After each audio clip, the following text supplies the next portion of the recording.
actually call you on the phone, and on a bad day could be 4 to days away. Rats and wasps and spiders, oh my. Terrifying. 10 things I don't like about San Cristobal.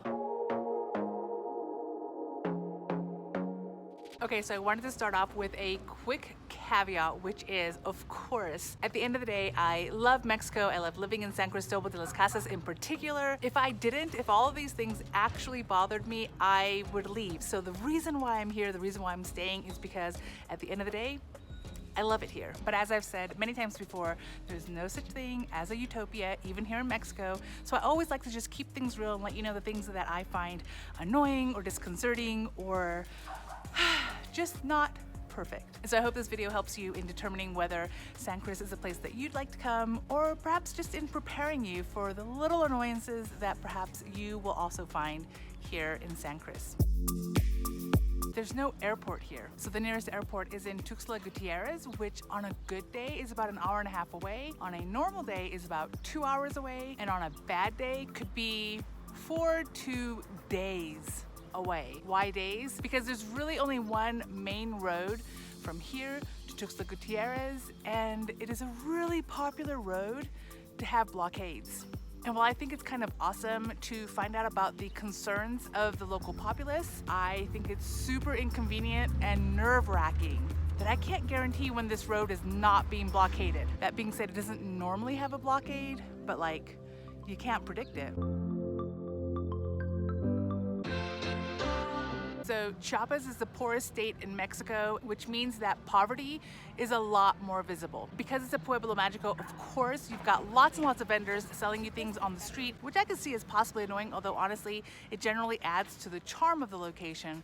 But in addition to people selling various crafts and foods, you also have people literally just begging for money. So sometimes when you go to a restaurant and you're sitting down, just trying to have a moment with your kid, people will just start coming up to your table asking for money, telling you what is probably a sad story. My Spanish is usually not good enough to fully understand the story, but essentially they're telling me a sad situation that they might be in and to help them out. And while every once in a while that's cool, it can get overwhelming. And especially with kids, it's super overwhelming. But what I do find happens sometimes is when you give money or food to one child, you suddenly find yourself surrounded by 5 or more kids, which is equally upsetting and disconcerting. That being said, I appreciate that I get to see reality here. I think in Merida, like in everywhere, there's always poverty. And I think in Merida, what was allowed on the streets was very controlled, who was allowed to sell, etc. So it is kind of nice to get a more real perspective of the location, but also disconcerting. Okay, so this one's a little weird, but generally speaking, I would say the food in the Chiapas, the food in San Cristobal at least, has been amazing, but 2 ingredients I find are present in a lot of the more traditional foods, which has made me sometimes wary of eating at more traditional places. And I do tend now to go with low expectations when I know again, that traditional food is gonna be part of it. The 2 ingredients that seem to be abundant here, saffron, which is called azafran here, reminds me of potpourri. This one has meatballs and smells so good. This one, I'm assuming is a chicken. Pollo, yep, the chicken smells super good. But this one is a very particular smell. And the second one is mumu, which is a leaf, pretty good sized leaf, like bigger than the size of my hand usually, that gets into a lot of like tamales, etc. And it's just a very, both of those I consider very fragrant, very strong, and it's just not my style. The 500 peso bill. Alex hates anytime I complain about having money, and I completely get it. Just know I am super appreciative of the fact that I can afford the lifestyle that I enjoy here, but being a tourist means that I get my cash through the ATM, and usually you'll get predominantly 500 peso bills, although I have had some really amazing times where I got 200 peso bills and less. Super awesome. Why is this a problem? Because I go to a lot of places where they can't break a 200 peso bill, much less a 500 peso bill. And it's horrible when you go to a place to purchase whatever, breakfast, whatnot, and they don't have change to give back to you, and so they have to go next door, go find a friend. They're running around to help you out because they just can't break this 500 on their own. I feel bad that they have to go out of their way to find change for me. This does tend to happen more in the morning than the afternoon, so if you shop in the afternoon, you do have a higher chance that they can break the bill for you, but just know it's not easy. And kind of related, I generally go to a lot of places that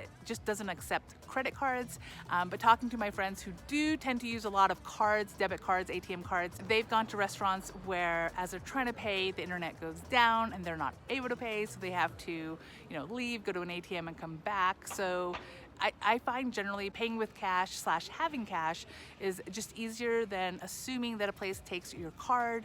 But again, 500 pesos, just not something that people can break very easily. And I don't see a way around it. Why are you complaining about having money, Mom? Like, there are people out there with no money. Like, stop complaining. It's just so annoying.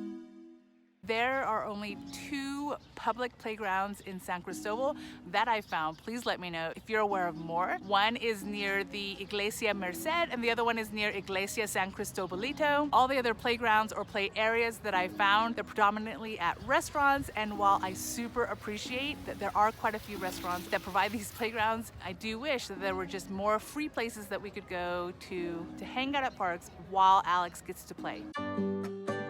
Okay, so I'm gonna talk a little bit about the news in general, which I think kind of applies to Mexico, but definitely applies to here, which is there is a very different culture on how journalists tell us what's going on. In Merida, there were a lot of English-speaking newspapers, Yucatan Times, Mid-City Beat, that would tell you what it is you need to know about Merida, about things that are going on, especially helpful during COVID because they'll let you know when rules change, etc. So very helpful resource. One of the things I found hard in Merida was looking up Spanish-speaking sources because they were relatively short, relatively unbiased, which I appreciated. They would just say something like, man arrested for being drunk and disorderly, this morning. It was just very simple kind of storytelling, which I appreciated.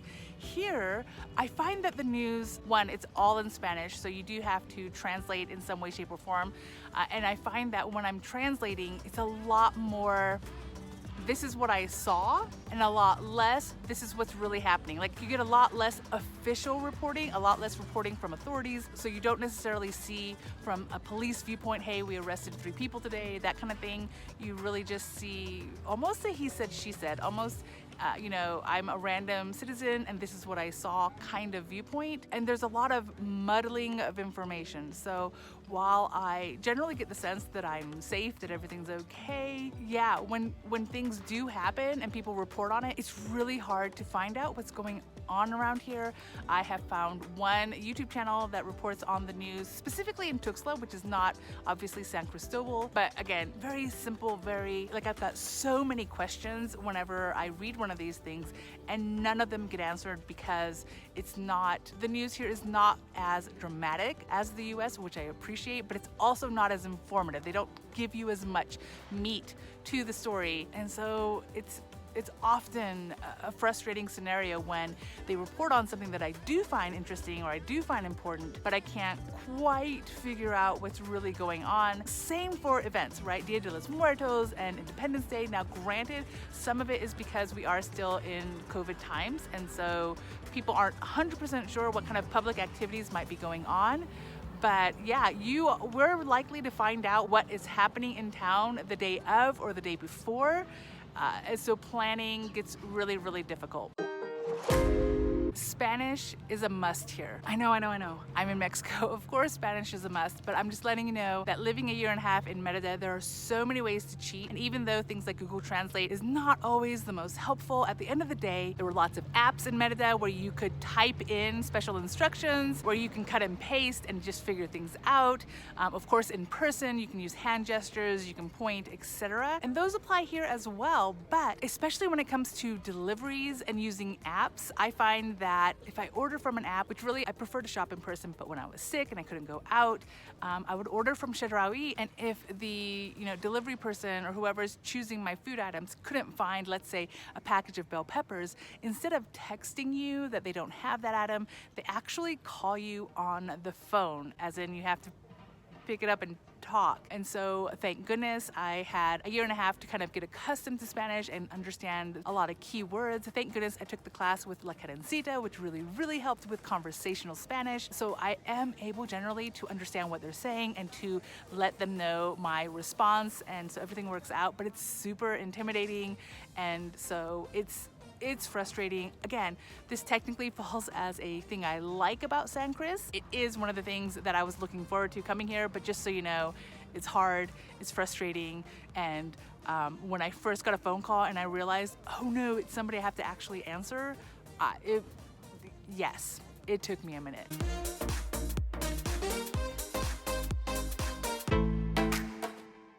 Okay, so first things first, San Cris is obviously a mountain town. We're 7,000 feet above seawater, and so it's much cooler here, which I love. But there are some things warm weather related that I got really used to in Merida, such as never having to dry my hair. It just like dried magically within what felt like minutes. Never having to dry my dishes because, again, in moments after putting them on the drying rack, it just magically dried. It was awesome. And last but not least, if I got caught in the rain or if I had a wet towel, it would dry up pretty quickly. Why is this a pet peeve here? I don't necessarily mind having to use a hair dryer.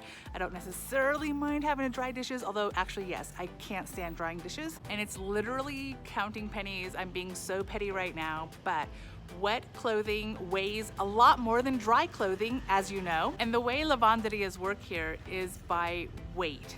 And so the more clothing you give them, the more it weighs, the more you pay. But if your clothes happen to be wet when you drop them off, you're also paying for that water weight. So personal pet peeve, we're probably talking about a 50-cent, $1 at most difference. So it's not a huge deal, but it is a huge deal. Like, that's how my brain works. So there's no Uber in San Cris. Everything is through taxi, colectivos, buses, etc. While I do enjoy taking the bus, using colectivos, when you need a taxi, I would just much rather have Uber. Uber is an easy app. Uber, I can pinpoint exactly where I am. I can pinpoint exactly where I want to go to without hoping that they understand me. I know exactly what the fare is going to be. I can pay via the app. And I think any system where you can have like automatic rating tend to improve customer service as a whole. While I've never had a personal negative experience with taxis, I think it's because I really don't take taxis very frequently. I walk the majority of the time, but I'm an Uber fan. Okay, so let's talk bugs for a moment. Now, ants are expected, even spiders, although I did recently kill what was the biggest spider ever, in my opinion. But basically, spiders and ants I'm generally cool with. I've had a lot of friends having wasps in their home. Actually, technically, we had one wasp fly in that Henry attacked. I've never been more proud to be a terrier owner in my life, but I have one actual friend who has cut off an entire spare bedroom because it is now infested with wasps, and she's told that the infestation should only last a month and they should just go away on their own. We'll see, but I would freak out. One, because I don't have a spare bedroom for a wasp to decide to live in, and two, I mean, they're wasps. They'll sting you. Some people have wasps in their homes, which is terrifying. And the other thing is, since living here, we have seen, I think it's 3 or 4 dead rats. Some of them shockingly near my home, and Alex and I have had one live rat just zoom by us, holding something in its mouth. And so when I lived in California many years ago, we had mice in our home. And I'm not okay with it. I am not okay with critters living in my home. I mean, at the end of the day, I would rather not have any bugs, but rats and wasps. How many rats have you seen? 2 living ones and just a bunch of dead ones. They're gross. Yeah. Now, that being said, I have not heard anyone complaining about rats at all, so I don't know if they just don't want to talk about it or if it's not seen as a problem. I'm assuming this must mean that rats are never inside our homes. Rats and wasps and spiders, oh my. So it's getting really cold, like it's daylight, and I'm wearing this. Also long sleeves under. I'm avoiding the shade. Anything else you want to talk about that you don't like about San Cris? I love San Cris now. And so those are the 10 things that I do not like about San Cristobal de las Casas. I hope you found this helpful, and I just want to reiterate once again that at the end of the day, I love living here, I love being in Mexico in general, and I really can't think of another place that I would rather be than right here.